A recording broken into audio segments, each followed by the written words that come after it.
जय हिंद प्यारे साथियों। कैसे हैं आप सब? उम्मीद है कि आप सब स्वस्थ मस्त जिंदाबाद और जबरदस्त होंगे। आज हम लोग एक नए मुद्दे पे बात करने के लिए आप सभी के बीच उपस्थित है आपके अपने ऑफिशियल चैनल ऑलपस एकेडमी पे। अगर आप चैनल पे नए हो तो चैनल को सब्सक्राइब करना ना भूलिएगा। आज का जो हमारा मुद्दा है, आधुनिकता के इस दौर में भारत अब एक और कदम आगे बढ़ चुका है। हम लोग आज बात करने वाले हैं एटीएम की जरूरत अब खत्म होने वाली है। अब जो यूपीआई है उसके जरिए हम क्या कर सकते हैं, क्यूआर को स्कैन करेंगे और क्यूआर को स्कैन करने के बाद हम क्या कर सकते हैं, नगदी राशि निकाल सकते हैं। आइए, अब हमें जो हमारा एटीएम कार्ड होता था उसकी आवश्यकता खत्म हो चुकी है। अब यूपीआई से हम कैश निकालेंगे, जो कि आसान है, सुरक्षित है और बहुत ही तेज तरीके से काम करने वाला है। चलिए आइए देखते हैं, इस चीज को समझते हैं कि क्या है ये चीजें। बिना डेबिट कार्ड यानी कि बिना डेबिट कार्ड से हम एटीएम से कैश कैसे निकालेंगे, इस चीज को समझते हैं। ये जो नई टेक्नोलॉजी आई है ये कैसे काम करती है, इस पे क्या है, क्या चीजें हैं। यूपीआई और क्यूआर कोड के जरिए यानी कि क्विक रिस्पॉन्स के जरिए हम क्या कर सकते हैं, स्मार्ट तरीके से पैसे को निकाल सकते हैं। अब हमें एटीएम कार्ड की आवश्यकता नहीं है, उसे लेकर घूमने की आवश्यकता नहीं है। जो हमारा डिजिटल इंडिया है, बैंकिंग के सेक्टर में एक नई क्रांति आई है और ये बिल्कुल पूरी तरीके से सुरक्षित ट्रांजैक्शन है, क्योंकि क्विक रिस्पांस यानी क्यूआर कोड के जरिए हमें क्या करना है, ट्रांजैक्शन को करना है। ये कैसे काम करता है, क्या चीज़ें होती हैं और ये चर्चा में क्यों है और एक नई तकनीकी है, इस चीज़ को हम समझते हैं। ये सुविधा आपको क्या करने वाली है, आपकी समय को बचाने वाली है और आपके साथ जो फ्रॉड होता है वो पूरी तरीके से सुरक्षित है। फ्रॉड जो हो रहा है उसको ये कैसे बचाएगा। मान लीजिए कि आप एटीएम कार्ड लेके जा रहे हैं, गुम जा गया आपका एटीएम कार्ड, चोरी हो गया, या कभी कभी मशीन में भूल जाते हैं या जब पैसा निकालते हैं वहां भूल जाते हैं। तो इससे क्या होता था कि आपके साथ साइबर अपराध हो सकता था। और कभी कभी क्या होता था कि चोरी करने के नए तरीके जो हमारे अ, आधुनिकता के इस दौर में जी रहे लोग हैं, कहीं ना कहीं नई तकनीकी हर जगह जो है फ्रॉड करने का खोज ही लेते हैं। एटीएम में स्कैमिंग करते हैं, आपके डाटा को चुरा लेते हैं, जिसके जरिए आपके अकाउंट से क्या होता है, पैसा चला जाता है। अभी जो तकनीकी आई है वो क्या काम करने वाली है, वन टाइम क्यूआर कोड एक जनरेट होगा और उसे आप क्या करेंगे, स्कैन करेंगे और आपका पैसा निकल जाएगा। और ये क्या है कि भारत में तेजी से विकसित होने वाली डिजिटल भुगतान की प्रणाली है, जिसके तहत ये क्या करने वाला है, काम करने वाला है। अब ये काम कैसे कर रहा है, इस चीज को थोड़ा सा समझने की जरूरत है। ये क्या चीजें हैं, इसमें कैसे काम होने वाला है, आइए देखते हैं। ICCW फ्रेम में एक तकनीकी है, ये कैसे करती है, आधिकारिक इसकी अनुमति मिल चुकी है। भारतीय रिजर्व बैंक यानी कि आरबीआई ने क्या किया है, 2022 में इसे सुरक्षित फ्रेमवर्क को आधिकारिक रूप से क्या किया, इसको मंजूरी दिया।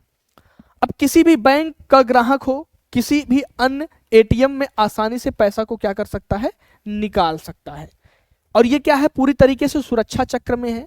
इसमें कार्ड आधारित धोखाधड़ी और जो आपके साथ स्कीमिंग होती है उसको जड़ से खत्म करने के लिए क्रांति की पहल की गई है, यानी कि कार्ड की जरूरत नहीं है, कार्डलेस पूरी तरीके से हमारा भारत होने वाला है। और इस चीज को आगे समझते हैं, कैसे ये काम करेगा, इसके क्या स्टेप हैं, इसे कैसे अपनाना है। एक चीज ध्यान देना है, स्टेप पहला क्या कहता है कि एटीएम में स्क्रीन पर आपको यूपीआई कैश विड्रॉ का ऑप्शन आएगा, उसे आपको क्या करना होगा, चुनना होगा, ठीक है। स्टेप टू कहता है कि अपनी आवश्यकता नगद निकासी राशि को दर्ज करना है, यानी कि आपको कितना पेमेंट निकालना है उस चीज को आपको यहाँ पे क्या करना है, एंट्री करना है। तत्पश्चात आपको करना क्या होगा, जो आपकी एटीएम स्क्रीन है उस पर डायनेमिक क्यूआर कोड दिखाई देगा, यानी कि एक आपके पास क्यूआर कोड दिखाई देगा। उसे आपको क्या करना है, अपने मोबाइल में जो आपका मोबाइल होगा, यूपीआई ऐप जो आपके पास है उससे क्या करना है, आपको स्कैन करना है। जैसे आप किसी का क्यूआर कोड स्कैन करते हैं और उस पर पैसा भेजते हैं, ठीक वही काम करना है कि आप एटीएम मशीन में जब जाएंगे ये स्टेप फॉलो करेंगे, कितना निकालना है उसके दर्ज करेंगे, क्यूआर कोड आपके पास आएगा, अपने उस यूपीआई एप्लीकेशन के जरिए आप क्या करेंगे, उसे स्कैन करेंगे। और वही सेम प्रोसेस जो आप करते हैं कि अपना यूपीआई पिन डालते हैं, और जब आप अपना यूपीआई पिन डालेंगे तो आपके पास क्या हो जाएगा, नगदी राशि प्राप्त हो जाएगी। यानी कि जैसे आप किसी क्यूआर कोड पे क्या करते हैं, पेमेंट को भेजते हैं, ठीक उसी तरीके से आपको क्या करना है, पेमेंट को लेना है क्यूआर कोड के जरिए। अब ये जो डायनेमिक क्यूआर है क्या है, ये वन टाइम उपयोग के लिए है, समय सीमा से है और अधिकतम इसकी सुरक्षा, यानी कि वो जो क्यूआर कोड आएगा वो एक बार के लिए ही काम करेगा, वन टाइम में होगा, हर बार हर व्यक्ति के लिए अलग अलग क्यूआर कोड क्या होगा, जनरेट होगा। इसके लिए आपके पास जरूरी क्या होना चाहिए, आपके पास यूपीआई का एप्लीकेशन होना चाहिए और आपका सिस्टम यानी कि आपका जो फोन है, मोबाइल है, वो क्या होना चाहिए, इंटरनेट से कनेक्ट होना चाहिए।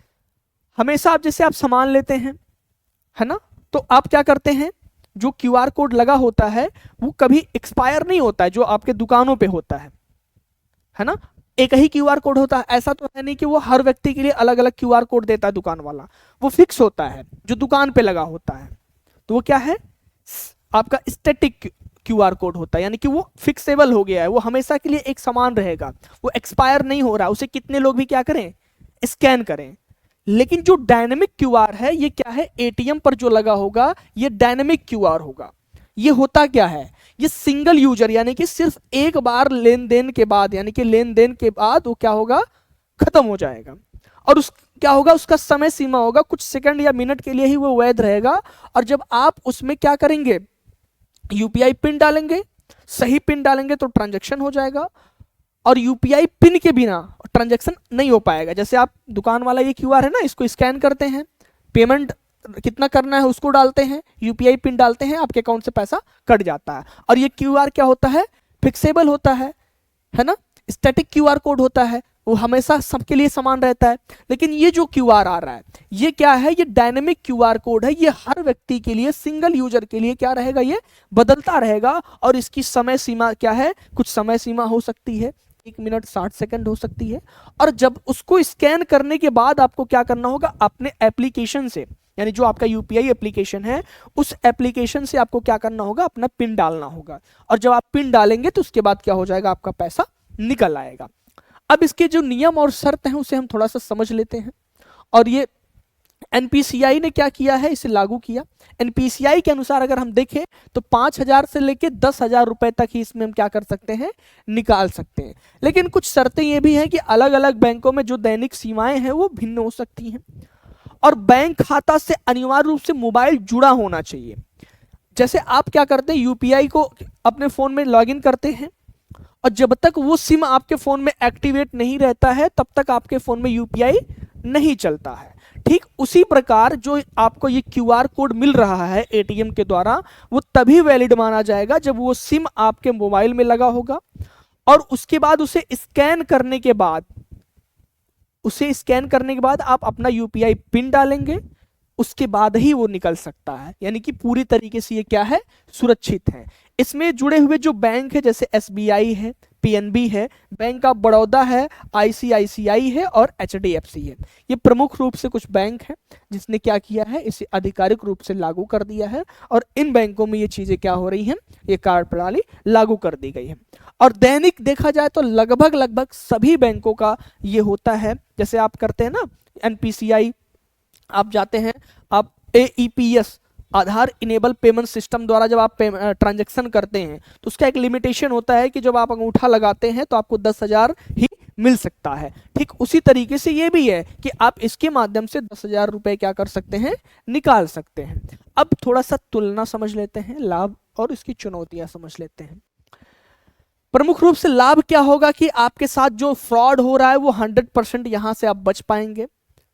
होता क्या है कि डेबिट कार्ड आप भूल जाते हैं, खो जाता है, तो फिर आपके लिए समस्या होती है कि आप बैंकों का चक्कर लगाते हैं।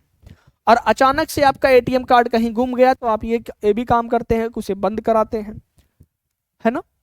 लेकिन ये क्या है, इसकी आवश्यकता नहीं है। तो ये हमारे लिए एक तरीके से क्या हो गया, हमारे लिए ये लाभदायक हो गया। और ये आपके पास तेज, सरल और संपर्क सुरक्षित है, ये भी बात है।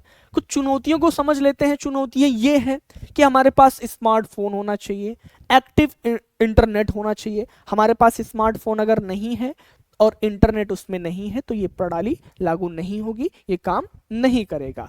अब जैसे भारत में बहुत सारे ग्रामीण इलाके हैं जहां अभी डिजिटल साक्षरता की कमी है, लोगों के पास स्मार्टफोन नहीं है, इंटरनेट की कनेक्टिविटी नहीं है, तो वहां पर ये सिस्टम फेल हो जाएगा। कुछ ऐसे फेक एप्लीकेशन भी आते हैं, उसमें थोड़ी सी अभी क्या हो सकती है, साइबर सुरक्षा के लिए जोखिम उठाना पड़ सकता है। लेकिन जो आपके शहरी इलाके हैं, उस शहरी इलाकों के लिए ये 100% क्या है, लाभदायक है। कुल मिलाजुला के ये हम कहें कि अभी ये जो प्रणाली आई है, ये प्रणाली शहरों के लिए ज्यादा बेनिफिट है, और गांवों में यानी कि ग्रामीण क्षेत्रों के लिए क्या है, अभी उतनी जो है जरूरतमंद नहीं है, क्योंकि लोग क्या है, जागरूक नहीं है, लोगों के पास स्मार्टफोन नहीं है, इंटरनेट की समस्या है।